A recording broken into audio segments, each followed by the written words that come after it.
Okay, good morning, y'all. So it's kind of raining, so hopefully it don't rain too hard and I can get this video out. But I wanted to tell y'all what God told me this morning. So first of all, God woke me up at like 3 a.m. and I did not listen. I'm pretty sure he wanted to talk to me. He wanted me to get on my knees. He wanted to do something, and I still went back to sleep. So I deliberately disobeyed him, went right back to sleep. He woke me back up at 5 because he gets down, he don't play. He woke me back up at 5, and I ended up like I kind of knew, okay, maybe God wants to give me something to make a video. So I was like, let me get up and start getting ready.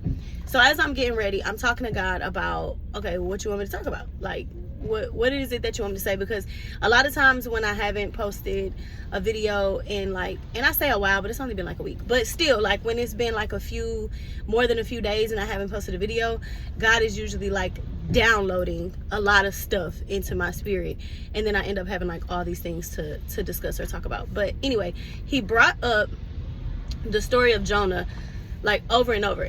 When he first brought it up, I tried to like move the conversation to something else because I just didn't want to talk about the story of Jonah, because I feel like it's so overly used, or maybe like, okay, everybody knows that story. But this is what happens when you just gotta give God the floor sometimes in the conversation, because I start running down the story of Jonah, right? So I finally stopped fighting God on it and I accept it, and I'm like, okay, well, what about the story of Jonah am I supposed to be talking about?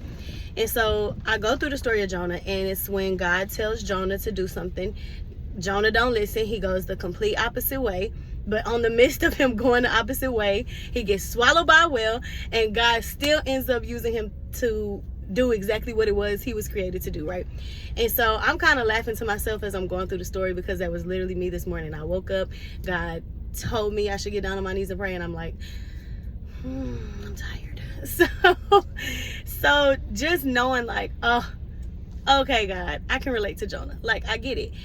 And that's when God gave me the different perspective. And he was like, you can relate to Jonah, but that's not why I'm showing you this story. I'm showing you this story so you can see what I did. And so God kind of showed me like how he had this grace for Jonah, even in the midst of his disobedience, right? He had this grace for him. And just like this morning with me, like he had this grace for me to still wake me up again and still have this conversation with me and still use me. Like, he still has this level of grace even when we do not listen to him, even when we do not agree with him, even when we argue with him, even when we fight back with him, even when we want to negotiate the conversation, even when we want to do what we want to do versus what it is he's telling us to do. So I said that to say that is what we're supposed to practice, because you're made in the image of God. You're not made in the image of man. So yes, whenever you read these stories and you hear these stories in the Bible, you're supposed to be able to relate. Like, you're supposed to be able to relate to how these people felt, or what they did, or what they said, or the questions that they had for God. But you also need to make sure that you're paying attention to what God did in these situations as well. Like, in these situations as well, because that's who you're, an image bearer. Like, you're made in God's image, and we're supposed to be, as believers, as we're walking around the earth and we on assignment and all this stuff, people should be able to experience a glimpse of God through us. People should be able to, when I'm in relationship with somebody, or if I'm in a friendship with somebody, or if I just work with somebody, the grace that I have for people should replicate the grace that God has had for me. The same grace that God has poured out, even when I went against him, I should have that grace for when people go against me. The same grace that God has when I'm fighting him and I'm arguing with him and I'm like, no, God, I don't want to do that, or can we try something else, and I'm just manipulating the conversation to try to get it to go my way, he still has a grace for me, right? So you still have to have a grace for people. And this doesn't mean not to have boundaries, and this doesn't mean to let people do you any kind of way, and this doesn't mean that you're just supposed to be green. Like, that's not what I'm saying. Don't be green. Be wise, okay?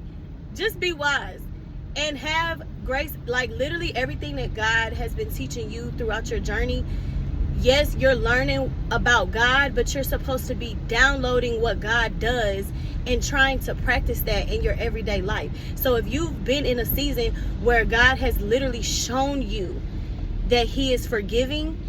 No matter what you've done, he is forgiving. You have to forgive. You have to practice the same kind of forgiveness.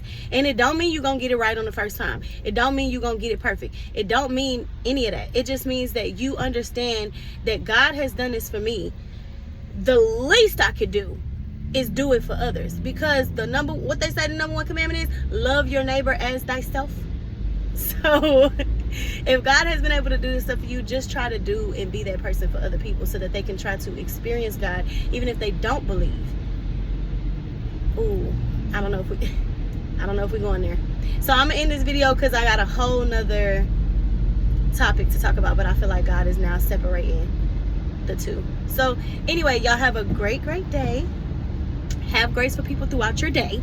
Okay, don't be defensive, don't be angry, don't be ready to cut people off. Let God use you the way that God needs to use you. Okay.